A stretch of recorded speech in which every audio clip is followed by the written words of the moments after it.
어제 치러진 본선거에서 뉴욕, 뉴저지 한인 후보들이 잇따라 승전보를 올렸습니다. 본선거에서는 민주당과 낙태권 지지자들이 큰 승리를 거두면서 정치적 지형에 새로운 기류가 형성됐습니다. 뉴욕 매치의 구단주 스티브 코엔이 메트로폴리탄 파크 카지노 건설 프로젝트를 공식 발표했습니다. 최근 몇 년 동안 미국에서 매독에 걸린 채 태어나는 신생아 수가 급증했습니다. 10년 사이 무려 10배가 늘었습니다. 현대차그룹 계열의 도심 항공 모빌리티 전문 업체 슈퍼널이 미국 내 하늘을 나는 택시를 생산하는 공장의 설립을 계획 중이라고 밝혔습니다. 이상은 이 시각 주요 뉴스입니다. 시청자 여러분 안녕하십니까? KBN 뉴스입니다. 어제 뉴욕과 뉴저지 투표소에서는 본선거를 위한 투표가 치러졌습니다. 27명의 한인 후보가 출사표를 던졌는데요. 린다이 후보와 줄리원 후보는 재선에 성공했고 새로운 한인 시장도 탄생할 것으로 보입니다. 어제 치러진 본선거에서 뉴욕, 뉴저지 한인 후보들이 잇따라 승전보를 올렸습니다. 뉴욕 시의원 재선에 도전한 23선거구 린다이 민주당 후보와 26선거구 줄리원 민주당 후보가 모두 승리했습니다. 린다이 후보는 63.9%, 줄리원 후보는 79.8%의 득표율로 상대 후보를 여유롭게 따돌리고 재선에 성공했습니다.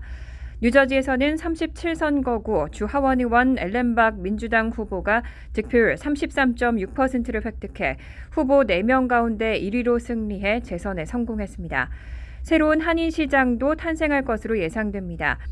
잉그리드 클립 시장 선거에서 중간 개표 결과 박명근 공화당 후보가 668표, 크리스 김 민주당 후보는 508표를 기록해 박 후보의 당선이 유력합니다. 반면 리츠필드 시장에 도전한 데니스 심 무소속 후보는 3위로 낙선했습니다.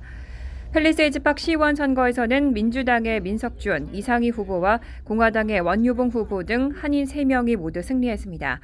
특히 원유봉 후보는 지난 2017년 처음 시의원에 도전한 이후 해마다 출마해 고배를 마셨지만 이번 선거에서 승리를 거둬 그야말로 7전 8기를 이뤄냈습니다. 근데 이번 선거는 너무 많은 분들이 도와주셨어요. 그러니까 결국 그분들 도움으로 된 겁니다. 너무 감사합니다.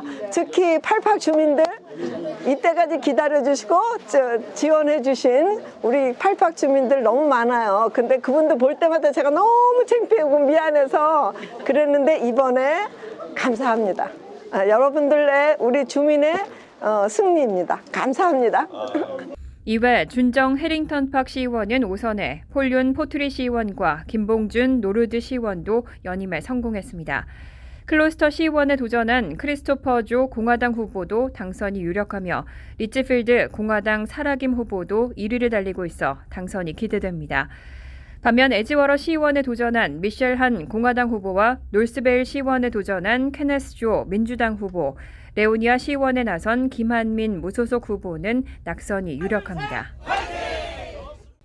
어제 본선거에서는 민주당과 낙태권 지지자들이 큰 승리를 거두면서 정치적 지형에 새로운 기류가 형성됐습니다.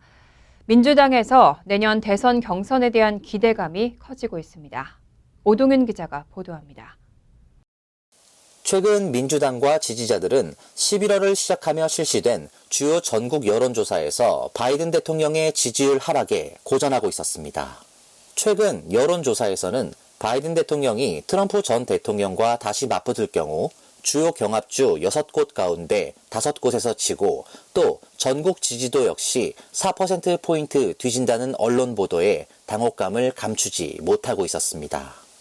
이에 당 일각으로부터 재선 출마를 번복하고 포기를 선언해야 한다는 말까지 들었던 바이든 대통령은 어제 투표 결과를 민주주의의 승리라며 축하했습니다. 특히 주목할 만한 변화는 중부 오하이오주에서 나왔습니다.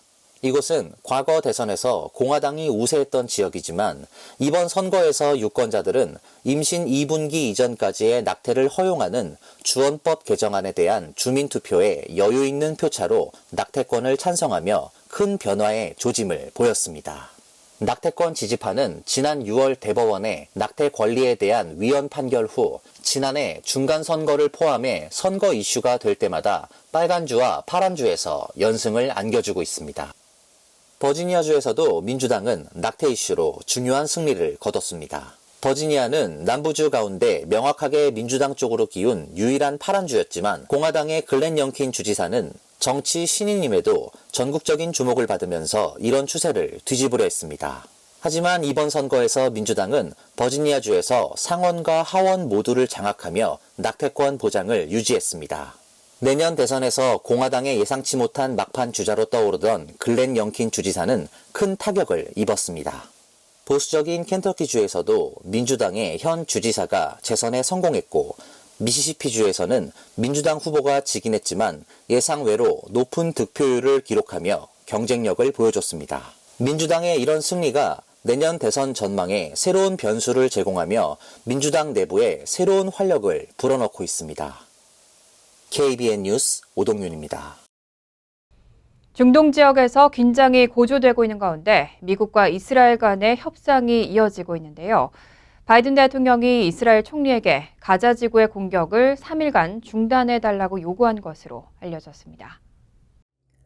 바이든 대통령은 최근 베냐민 네타냐후 이스라엘 총리와의 통화에서 가자 지구에 대한 공격을 3일간 중단할 것을 촉구했습니다. 일부 인질 석방 절차를 위한 조치로 현재 미국과 이스라엘은 카타르를 통해 하마스와 인질 석방을 위한 협상을 진행하고 있습니다. 현재 가자 지구에는 약 240명 이상이 인질로 잡혀 있는 것으로 알려져 있습니다. 하마스 측은 10명에서 15명의 인질을 석방하고 3일간 전쟁을 중단하는 조건으로 인질들의 신원을 확인한 후 명단을 전달하겠다는 입장으로 알려졌습니다. 이미 12명의 외국 국적 인질 석방을 준비하고 있다는 성명을 발표하기도 했습니다. 하지만 네타냐후 총리는 바이든 대통령의 요구에 회의적인 태도를 보였습니다. 하마스의 진정성에 의구심을 표하면서 인질 거래에 응할 준비가 됐다는 사실을 신뢰하기 어렵다는 태도입니다. 더욱이 전쟁을 3일간 중단할 경우 이스라엘 군사작전에 대한 국제적인 지지를 잃을 위험이 있다고 우려했습니다. 특히 네타냐후 총리는 앞서 2014년 충돌 당시 이스라엘이 인도적 이유로 전쟁을 중단했을 때 하마스가 이를 이용해 이스라엘 군인들을 공격하고 납치한 사례 때문에 전쟁 중단을 망설이고 있다는 보도도 나왔습니다. 이런 우려 속에서도 미국은 가자 지구에서 급격히 증가하는 피해를 막기 위해 인도주의적 차원에서 전쟁의 일시 중단의 필요성을 강조하며 이스라엘에 압력을 가하고 있습니다. 지난 3일에는 토니 블링컨 국무장관이 이스라엘을 직접 찾아 입장을 전했고 바이든 대통령도 직접 통화에 나섰습니다. 이에 네타냐후 총리는 미국과의 협의 후 전술적인 작전 중단을 고려할 수 있다는 입장으로 선회했습니다. 그는 ABC와의 인터뷰에서 지역별 1시간씩 등 전술적인 소규모 일시 중단을 고려할 수 있다고 언급하면서도 전체적인 휴전에 대해서는 여전히 단호한 모습을 보였습니다. 명문대의 레거시 입학 제도는 그동안 부유층에게 유리한 입시 제도라는 비판을 받아왔죠. 이 레거시 입학 제도를 금지하는 법안이 연방 상원에 제출됐습니다. 민주당 소속인 토드 영과 공화당 팀 케인 상원 의원이 미 명문대의 동문자녀 우대 제도, 레거시 입학 제도를 금지하는 법안을 공동 발의했습니다. 이 법안은 동문 자녀나 고액 기부자 자녀에 대한 입학 우대 관행을 전면 금지하는 내용을 담고 있습니다. 월스트리트저널은 이 법안의 실제 통과 여부는 확실치 않다고 분석하면서도 상원에서 여야 의원이 공동으로 법안을 추진하는 것은 레거시 입학 제도의 문제점에 대한 공감대가 정가에 확산했다는 방증이라고 평가했습니다. 앞서 연방 대법원이 지난 6월 인종을 학생 선발 요소로 삼아서는 안 된다는 소수인종 우대 입학에 대해 위헌 결정을 내린 이후 교육부는 하버드대 레거시 입학 제도에 대한 조사에 착수했습니다. 레거시 입학 제도가 인종과 피부색, 국적 등에 따른 차별을 금지한다는 내용을 담은 미국의 민권법 위반이라는 주장에 따른 조치입니다. 실제로 최근 공개된 하버드대 연구에 따르면 SAT 점수가 동일할 경우에도 경제력 상위 1% 가정의 수험생은 다른 수험생들보다 합격 가능성이 34% 높은 것으로 나타났습니다. 일반적으로 부유층 가정 자녀들의 교육 환경이 우수하기 때문에 학력이 높다는 점을 고려하더라도 비정상적으로 불균형적인 현상이라는 지적입니다. 연구팀은 이런 현상의 요인으로 동문 가족이나 고액 기부자에게 혜택을 주는 레거시 입학을 지목했습니다. 법안을 제출한 영 의원은 미국은 귀족 제도가 아닌 기회의 나라라며 레거시 입학제도는 사회적 배경이 든든한 지원자들을 위해 재능 있고 명석한 어린 학생들의 기회를 빼앗는 것이라고 지적했습니다. 재무부가 한국을 환율 관찰 대상국에서 제외했습니다. 2016년 4월 이후 약 7년 만입니다. 재무부는 어제 2023년 하반기 환율 보고서를 발표하고 한국을 환율 관찰 대상국에서 제외했습니다. 한국 외에 스위스도 이날 관찰 대상국에서 제외됐습니다. 한편 베트남과 중국, 독일, 말레이시아, 싱가포르, 대만은 환율 관찰 대상국 목록에 포함됐습니다. 재무부는 특히 베트남은 글로벌 경상수지 흑자가 기준치를 초과한 점 때문에, 그리고 중국은 외환 관행의 투명성 부족이 문제가 돼 환율 관찰 대상국에 포함됐다고 설명했습니다. 중국과 베트남은 모두 미국을 상대로 큰 무역 흑자를 기록하고 있습니다. 한편 재무부는 환율 관찰 대상국에서 한국을 제외한 이유로 한국이 지속적으로 환율 기준에서 벗어났기 때문이라고 밝혔습니다. 해당 기준에는 외환 순매수 규모가 GDP 대비 2%를 초과하거나 8개월 순매수 등 외환시장 개입과 GDP 대비 2%를 초과하는 경상수지 흑자나 경상수지 갭 1%, 또 150억 달러 이상 대미 무역수지 흑자 등이 포함됩니다. 이 중 2가지 이상이 해당될 경우 환율 관찰 대상국으로 분류되고 모두 해당될 경우 환율 심층 분석국으로 지정될 수 있습니다. 환율 심층 분석국에 해당되면 재무부에 의해 환율 조작국으로 지정될 수 있고, 이 경우 미국 기업 투자 제한과 정보 조달 입찰, 개발 자금 제한 등의 조치를 받게 됩니다. 그동안 한국은 2016년 4월부터 2019년 상반기를 제외하고는 대미 무역 흑자와 GDP 대비 경상수지 흑자 등 2가지 기준에 걸리며 매번 환율 관찰 대상국에 해당됐습니다. 그런데 하반기 보고서에서 한국은 대미 무역 흑자가 370억 달러로 150억 달러를 넘는 한계 기준만 해당되면서 환율 관찰 대상국에서 벗어날 수 있는 조건에 부합한다고 평가받았습니다. 뉴욕 매치의 구단주 스티븐 코엔이 메트로폴리탄 파크 카지노 건설 프로젝트를 공식 발표했습니다. 80억 달러를 들여서 퀸즈 플러싱에 위치한 시티필드 옆에 카지노와 호텔 등을 짓겠다는 계획입니다. 뉴욕 매치의 구단주 스티븐 코엔이 메트로폴리탄 파크 프로젝트를 발표했습니다. 코엔은 호텔과 카지노 등을 운영하는 업체 하드락과 손을 잡고 80억 달러를 들여 퀸즈 플러싱에 위치한 홈구장 시티필드 옆에 카지노와 호텔, 음악 공연장 등을 지을 계획입니다. 코엔은 그동안 카지노 건설 가능성을 수차례 언급하긴 했지만 구체적 계획을 밝힌 건 이번이 처음입니다. 메트로폴리탄 파크는 총 50에이커 규모로 20에이커는 엔터테인먼트, 식당 등을 포함한 공원으로 구성됐고 5에이커 규모의 커뮤니티 운동시설도 짓습니다. 나머지 부지는 하드락 호텔과 라이브 음악 공연장, 카지노 건설에 씁니다. 대중교통 접근성을 개선하고 자전거 도로 등을 마련하겠다는 계획도 내놨습니다. 그런데 문제는 현재 해당 부지 용도가 공원이라는 점입니다.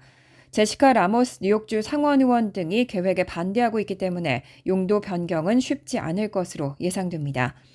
한편 뉴욕포스트는 코엔의 과거 행적도 걸림돌이라고 지적했습니다. 뉴욕주의 카지노 입찰 자격에는 성실과 정직, 평판 등이 포함되는데 2014년 코엔의 헤지 펀드가 사기죄로 벌금 18억 달러를 낸 적이 있기 때문입니다. 주정부는 뉴욕시를 포함해 다운스테이트 3곳에 카지노를 건설할 계획인데 입찰 시기 등은 아직 미정입니다. 발리 등 다른 카지노 업체들도 해당 라이선스를 주목하고 있습니다. 최근 몇 년 동안 미국에서 매독에 걸린 채 태어나는 신생아 수가 급증했습니다. 10년 사이 무려 10배가 늘어나면서 미국의 공공보건 시스템이 붕괴됐다는 우려가 나왔습니다.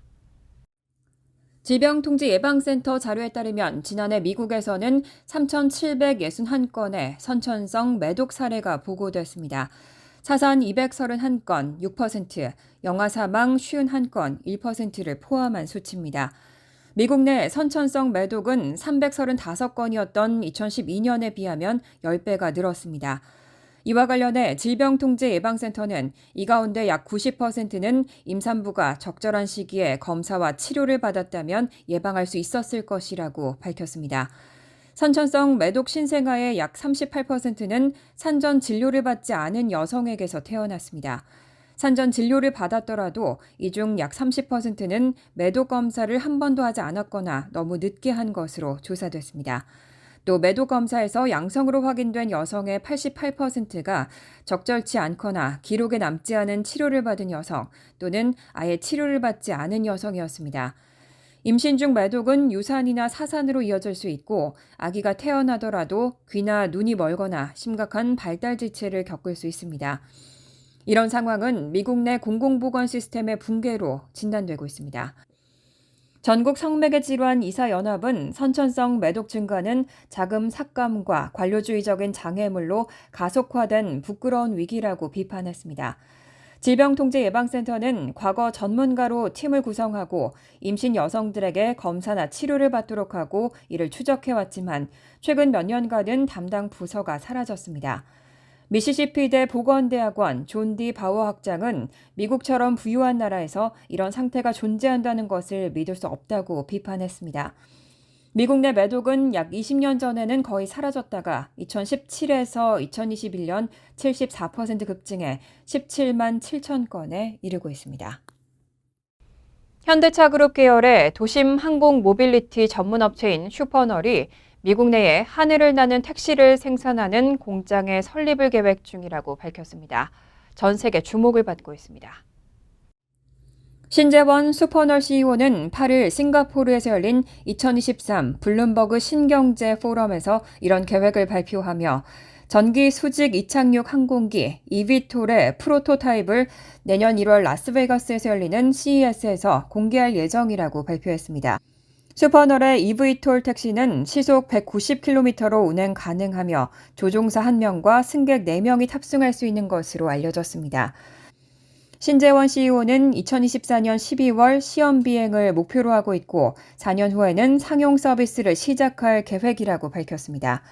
그러면서 배터리 기술과 인프라 구축, 규제 문제 등으로 시간이 소요될 것이라고 덧붙였습니다. 특히 EV톨은 중량에서 배터리가 차지하는 비중이 40%를 차지하기 때문에 이동성 측면에서 큰 기술적 과제로 꼽히고 있습니다. 또 현재로서는 해당 차량을 관리할 수 있는 항공교통관리 시스템도 부재하다고 지적했습니다. 슈퍼널은 연방항공청에 EV톨 인증을 받기 위해 향후 몇 달 내에 신청서를 제출할 예정입니다. 아직 연방항공청 내에서도 이 새로운 분야에 대한 규제와 인증 방법이 아직 확립되지 않은 상황에서 이루어지는 도전입니다. 현대차는 이미 엘라베마에, 기아는 조지아에 자동차 생산 공장을 가지고 있습니다. 다만 슈퍼널의 새로운 공장 설립에 관한 투자 규모와 설립 위치 등 구체적인 정보는 공개되지 않았습니다.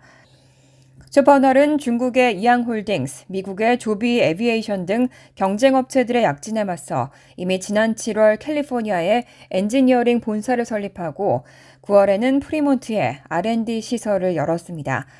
현대차 그룹은 슈퍼널에 약 1조 2천억 원을 투자하는 등 도심 항공 모빌리티 분야에 진출을 확대하고 있습니다. 간추린 소식입니다.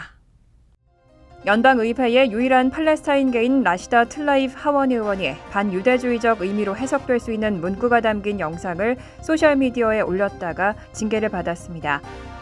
연방하원은 어제 민주당 소속 3선 의원인 틀라이프 의원에게 견책 징계를 내리는 결의안을 표결에 붙여 찬성 234표, 반대 188표로 가결했습니다. 하원 내 공화당 진영에서 발의한 이번 결의안에 민주당 의원 22명도 찬성표를 던졌고 공화당원 가운데 4명은 반대했습니다. 견책은 미국 의회가 의원들에게 내리는 여러 징계 조치 중 하나로 주로 의회에서 욕설 폭행을 하거나 동료 의원의 명예를 해치는 경우, 뇌물을 받은 경우 등에 내려집니다. 미 육군사관학교 웨스트포인트의 한국어 정규 과목 개설이 추진됩니다. 뉴욕 총영사관에 따르면 6일 웨스트포인트를 방문한 박창원 뉴욕 한국교육원장은 웨스트포인트의 앤드류 이 수리과학부 교수에게 한국어 정규 과목 개설을 제안했고 이에 대해 이 교수는 적극 협력하겠다는 입장을 밝혔습니다. 웨스트포인트 전체생도 4천여 명 가운데 한인은 약 200명입니다. 박 원장은 웨스트포인트에 많은 한인 생도가 재학 중이고 한국이 미국의 동맹국으로 위상이 높다는 점을 감안해 한국어를 학교 정규 과목으로 개설할 필요가 있다고 강조했습니다. 뉴욕시 교통국은 6일 맨하탄에서 연말 쇼핑객들이 붐비는 대표 지역인 락커펠러 센터 주변으로 12월 3일, 10일, 17일 오후 12시부터 6시까지 차량을 통제하고 보행자 전용 공간으로 운영하며 각종 행사를 개최하는 오픈 스트릿 프로그램을 시행한다고 밝혔습니다. 교통국에 따르면 오픈 스트릿 적용 구간은 5번가 선상 48가에서 59가로 12블락에 걸쳐 센트럴파크까지 도보로 직행할 수 있는 거리입니다. 이와 함께 락펠러 센터 크리스마스 트리 점등식이 열리는 오는 29일부터 내년 1월까지 맨하탄 5번가에서 6번가 사이 웨스트 49가, 50가 또한 차량 통행이 금지됩니다. 뉴욕시 5개 보로 도로에 무료 공용 와이파이 키오스크를 설치해 인터넷 연결을 제공하는 링크 NYC가 실시한 조사 결과에 따르면 뉴욕 주민 가운데 약 27%가 가정용 인터넷 서비스에 가입하지 않은 것으로 드러났습니다. 이 중 69%는 가정 내에서 와이파이 대신 5G, 4G, LTE 서비스 등 휴대폰 요금제를 통해 인터넷을 사용하는 것으로 파악됐습니다. 하지만 그 외 주민들은 무제한 셀룰러 데이터 요금도 감당하기 어려워 가정 내에서 인터넷을 사용하지 못하고 있습니다. 2015년 처음 출시된 링크 NYC는 뉴욕시 보도에 공용 와이파이 키오스크를 설치해 무료 와이파이와 5G 서비스를 제공하며 USB 충전 포트를 통해 휴대폰 충전도 가능하도록 하고 있습니다. 다음은 시사 컬럼이 이어집니다.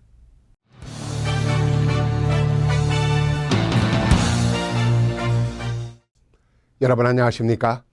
지금 해외 한인 사회에서는 어떤 일들이 벌어지고 있는 걸까요?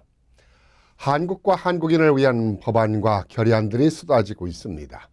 최근에 미 연방에서는 베트남 참전용사들의 수건이었던 베트남 참전용사 보훈 혜택을 위한 한인 용맹 법안이 상원에서도 통과되면서 대통령 서명만 남았습니다. 서명이 끝나면 미국에 거주하는 3천여 명의 한인 참전용사들에게 다양한 보훈 혜택이 주어지게 됩니다. 뉴욕주에서는 설날을 공립학교 휴교일로 지정되는 법안이 통과되었고 김치의 날도 연방의회에서 결의안이 채택에 들어가서 한국 음식 문화의 위상을 높일 날이 멀지 않습니다. 동해 표기에 대한 문제도 국제적으로 논란이 일고 있지만은 미국의 많은 주들이 동해 표기에 대한 결의안을 통과시켜서 공립학교 교과서에 동해 표기를 할 수 있게 됐습니다. 이러한 영향으로 동해 표기법이 연방 차원에서도 결의안이 만들어질 날이 머지 않습니다. 국가적인 외교 차원에서도 하기 힘든 일을 한인 동포 사회가 공공외교를 통해서 만들어내고 있는 것입니다. 한인들과 관련된 결의안들이 만들어지고 있는 이유는 여러 가지로 의미가 큽니다. 대한민국의 역사적 가치와 문화적 위상을 만드는 일이기 때문입니다. 많은 결의안이 만들어지고 있다는 것은 대한민국의 국격이 높아지는 일이기도 합니다. 또한 한인 커뮤니티의 정치적 힘도 커져가고 있다는 것입니다.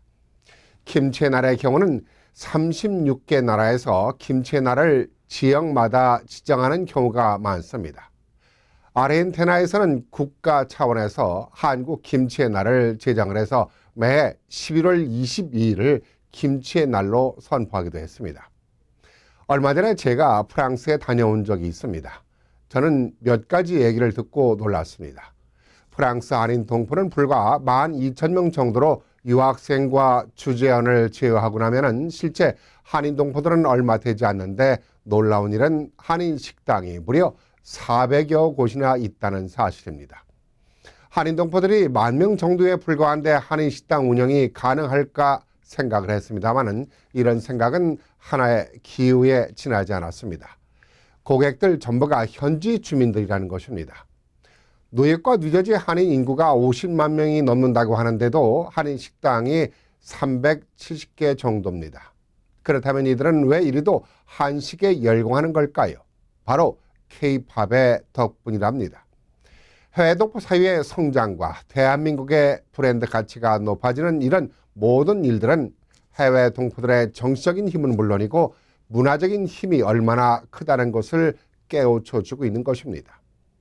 우리가 미국을 비롯해서 해외에서 자리하기 위해서는 정치적인 힘과 문화적인 힘을 만들어 나간다는 사실이 얼마나 중요한가를 알 수 있습니다.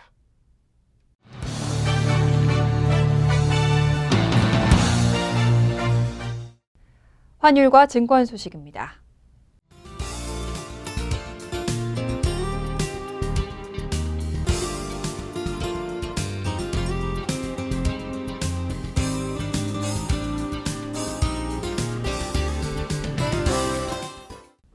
이어서 날씨입니다. 목요일은 대체로 흐린 가운데 오전 한때 비 내릴 가능성이 있습니다. 낮 최고 기온은 58도, 섭씨 14도, 밤 최저 기온은 45도, 섭씨 7도로 예상됩니다. 금요일은 구름이 많겠습니다. 토요일은 화창하겠습니다. 이상으로 KBN 뉴스를 마칩니다. KBN과 함께 즐거운 저녁 되시기 바랍니다.